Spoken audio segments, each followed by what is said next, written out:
7 सितंबर को साल का आखिरी चंद्र ग्रहण लगने जा रहा है। यह पूर्ण चंद्र ग्रहण होगा जो भारत में दिखाई देगा। 3 घंटे 30 मिनट तक लगने वाले इस ग्रहण को लेकर मंदिरों में भी खास इंतजाम किए जा रहे हैं।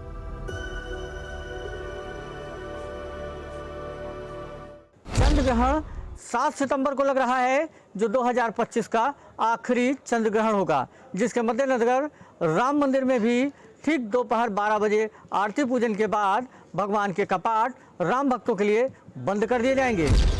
अयोध्या भगवान राम की नगरी की बात करें तो यहाँ भी तैयारी पूरी है। धार्मिक मान्यताओं के अनुसार सूर्य ग्रहण का सूतक काल 12 घंटे पहले ही शुरू हो जाता है, जबकि चंद्र ग्रहण का सूतक ग्रहण शुरू होने से 9 घंटे पहले लगता है।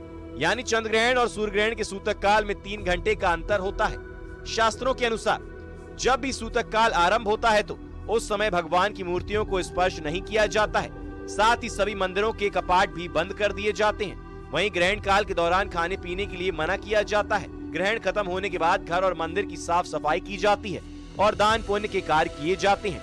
इसलिए 7 सितंबर को दोपहर 12:58 से पहले भगवान रामलला के मंदिर सहित अयोध्या के सभी मठ मंदिर बंद हो जाएंगे।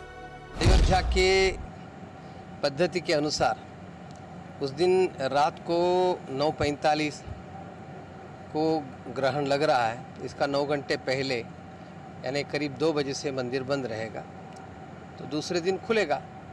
तो स्वाभाविक रूप में मंदिर की पद्धति जैसा है अयोध्या का वैसा चलेगा। चंद्र ग्रहण के समय शास्त्रों में कुछ सावधानियां भी रखने की बात कही गई है, जैसे घर के अंदर रहें और ग्रहण को ना देखें। नुकीली वस्तुओं, कैंची, चाकू और सुई जैसी चीजों का इस्तेमाल करने से बचें। गर्भवती महिलाओं को ग्रहण काल के दौरान सोना नहीं चाहिए।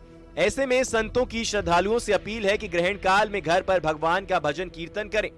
ग्रहण के जो नियम है, 9 घंटा पहले सूतक लग जाता है और 9 घंटा पहले ये प्रयास होना चाहिए हर जनमानस का कि उस समय में भोजन, शयन इत्यादि जो है ये सब वर्जित हैं। तो इन सब नियमों का पालन करना चाहिए और चंद्र ग्रहण का जो सही लाभ है उस लाभ को प्राप्त करना चाहिए। कब मंदिर बंद होगा? जो ग्रहण का काल होता है उस ग्रहण के काल में जो है वो जप, तप, मंत्र का ध्यान, स्नान ये सब जो है वो 10 गुना फलदायी होते हैं। उधर वाराणसी में भी चंद्र ग्रहण को लेकर विशेष व्यवस्था की गई है। 34 सालों में 5वीं बार प्रसिद्ध गंगा आरती का समय बदला गया है। गंगा सेवा निधि के अनुसार सूतक काल के कारण 7 सितंबर को गंगा आरती शाम के बजाय दोपहर 12 बजे होगी। सूतक काल शुरू होने से पहले आरती पूरी कर ली जाएगी। यह बदलाव धार्मिक परंपराओं के पालन में किया जा रहा है, क्योंकि सूतक में धार्मिक आयोजन नहीं होते। 7 तारीख को जो है वो चंद्र ग्रहण लग रहा है रविवार को, तो जिसको देखते हुए भगवती माँ गंगा की जो दैनिक आरती होती है उसका समय परिवर्तित किया गया है। 12:57 पर जो है वो सूतक काल लग रहा है, प्रारंभ हो रहा है। तो भगवती माँ गंगा की आरती जो है उससे पूर्व संपन्न करा ली जाएगी और प्रातः जो सुबह की आरती होती है वो अपने समय से सूर्योदय के समय उसी तरीके से होगी। बाकी जो आरती है वो सारी पूरी परंपरागत तरीके से उसका निर्वहन होगा 7 तारीख को। अब यहाँ एक सवाल ये भी उठता है कि जब ग्रहण खत्म हो जाता है तो क्या करें?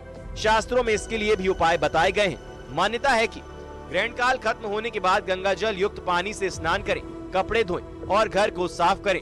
जरूरतमंदों को दान और भोजन का दान करें। भगवान का नाम का जाप और प्रार्थना करें। भारत में यह ग्रहण दिखाई दे रहा है, इसलिए इसका सूतक भी माना जाएगा। ग्रहण काल का सूतक 9 घंटे पूर्व चंद्र ग्रहण का लग जाता है, तो मध्याह्न 12:58 पर सूतक आरंभ होगा। इसलिए मंदिर के सारे कपाट बंद कर दिए जाएंगे। रात्रि में 11:05 से लेके 12:05 पर उस समय ये ग्रहण काल अपने चरम पर होगा। 7 सितंबर का चंद्र ग्रहण एक खगोलीय घटना के साथ साथ आध्यात्मिक साधना का मौका भी है। इस दौरान आप घर पर रहकर भगवान का स्मरण करें और ग्रहण समाप्त होने के बाद धार्मिक कार्य करें। Bureau report, news 18।